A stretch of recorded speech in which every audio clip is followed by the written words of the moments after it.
এবং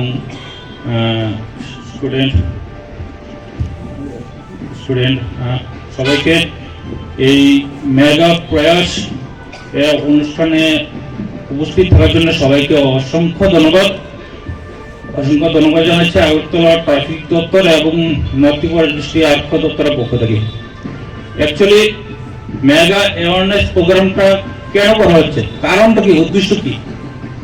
উদ্দেশ্য একটাই, যান নিয়ন্ত্রণ যে অ্যাক্সিডেন্ট যে হারে বাড়ছে সেটাকে কমানো, আর কোনো উদ্দেশ্য নেই। কিভাবে কমানো যায় সেটাই অ্যাওয়ারনেস করা হয়। Awareness sub division level, state লেভেলে করা হয়, এখন সেন্ট্রাল লেভেলে করা হয়, ডিস্ট্রিক্ট ওয়াইজে করা হয়। তো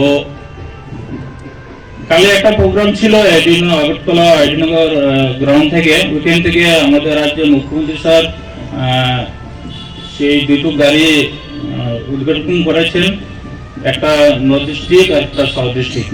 তো আমি নর্থ ডিস্ট্রিক্টটা নিয়ে এসেছি তো কিছু অ্যাওয়ারনেস দেওয়ার জন্য।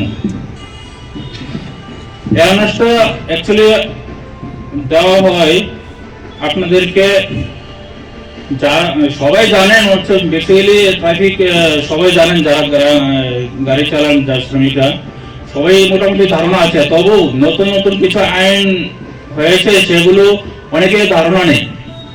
ধর্মনগর কৈলাস কুমার অনেক স্টুডেন্ট থাকে আগরতলাতে, তখন আমরা যখন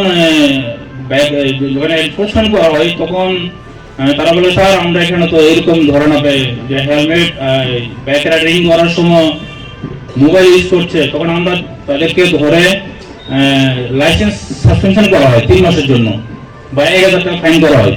তখন তারা বলে যে স্যার আমার বাড়ি তো ধামসরা, স্যার ওইখানে তো এরকম ফাইন টাইন দেয় না বা এত অ্যাওয়ারনেস নেই।